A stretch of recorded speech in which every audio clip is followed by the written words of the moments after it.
To begin, open the door, and in the top inside handle there's a Phillips head screw behind a little plastic cap. Take a small screwdriver, pop the cap open, and then the screw is right behind it. There's also another Phillips head screw actually down in the door handle itself. You can see it there, right in the middle of the handle. Once you get those two screws out, gently start at the door window control. Start at one end and work your way up. And as you work your way up, it'll become loose, and eventually it'll pop out. Simply flip it over gently, and where the plug goes into the control, there'll be two plastic tabs. Simply squeeze those, and the door control module should come out. More with the screwdriver, but once you get it, it'll slide right out. On this door, the door handle actually pops out. And once you pop it out, starting at the bottom and working our way around, there are several plastic tabs. Simply start at one corner and gently start popping the door pins loose.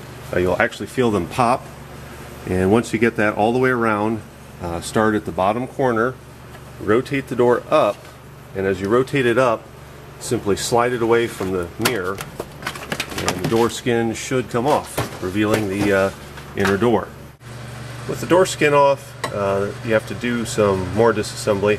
Here's the hanger that the door handle came in. There's a Phillips screw here and here. Simply take those off. The door handle is held on by a series of retaining clips. Simply have to take a pair of needle nose pliers, carefully reach out, squeeze, and as you squeeze, pull out, and the retaining clip will come off. And there's the door handle. With the hardware off the door, the next step is to remove the plastic vapor barrier that's on the door.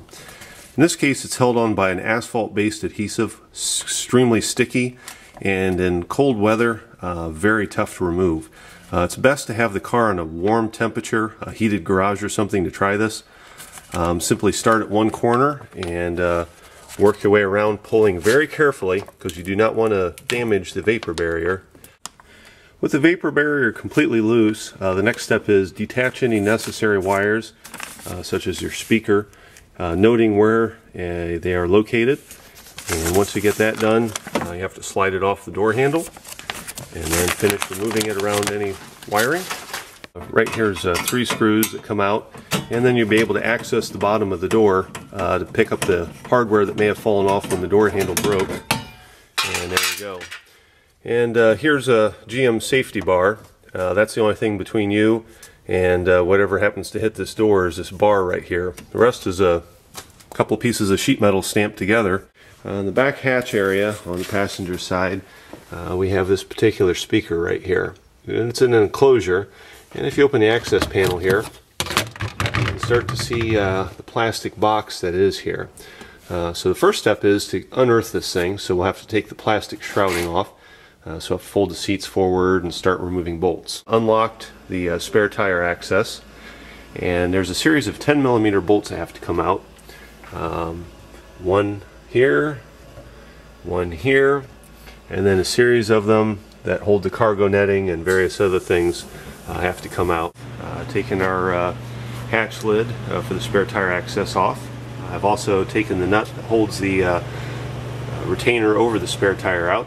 So now we have to simply take the whole assembly out, and then we also have to take the weather stripping loose along the edge here to free up this panel that covers the monsoon system.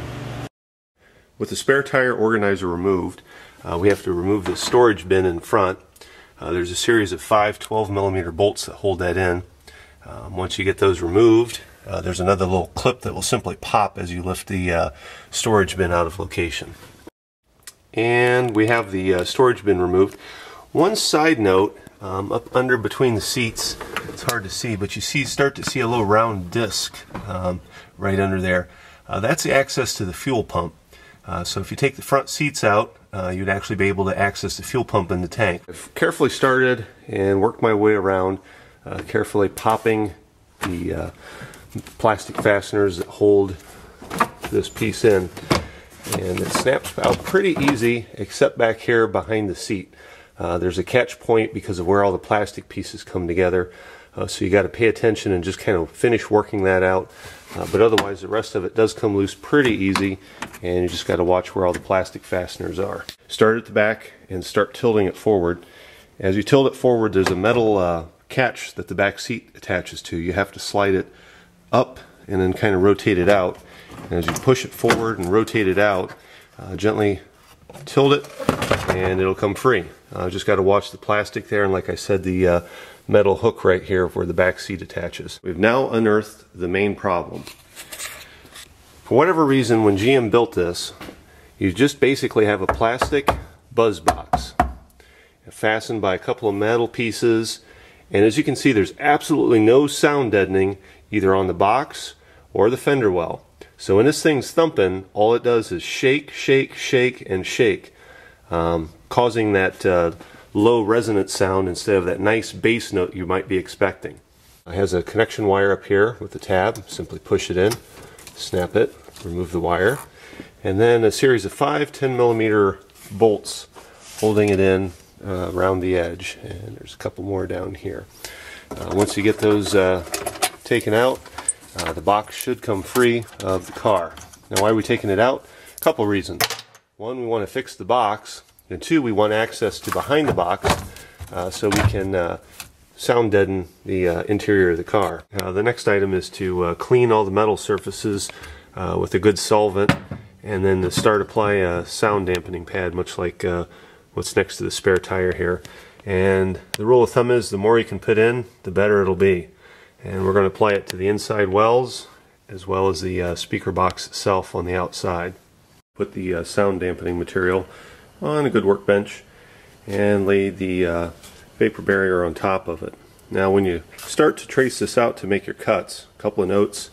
You want to leave a gap all the way around the outermost edge of the vapor barrier, because when you apply the sound deadening material, it'll stretch and bend over all the curves in the door, so it'll make it shorter.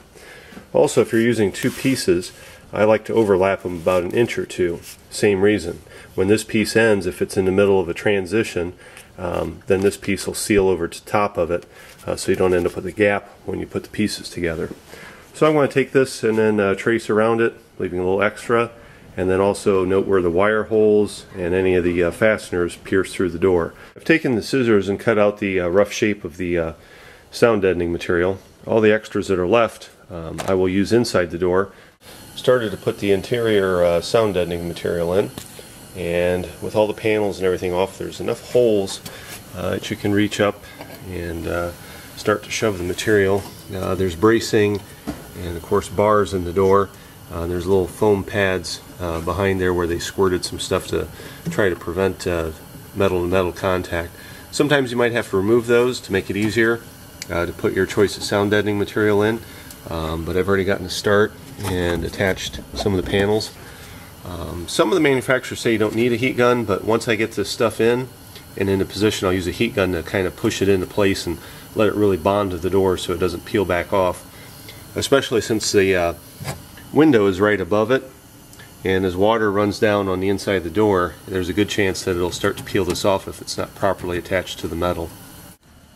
As an added step, I've taken some rubberized undercoating and sprayed inside the door, making sure not to spray it anything mechanical, or on these doors anything in the bottom, because there's drain holes in the bottom, let the water run out. You don't want to plug those up.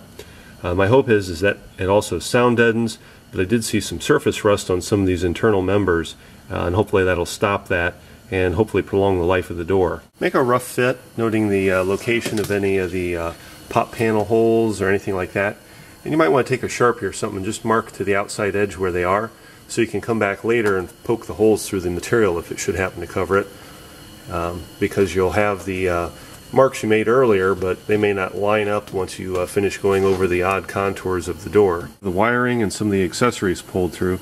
Now I'm going to take a heat gun and lightly heat it to fold it into the contours of the door. First sheet, as you can see, the contours where I've gently heated it and mashed it into the door so it sticks. I chose to leave some of the wiring under it.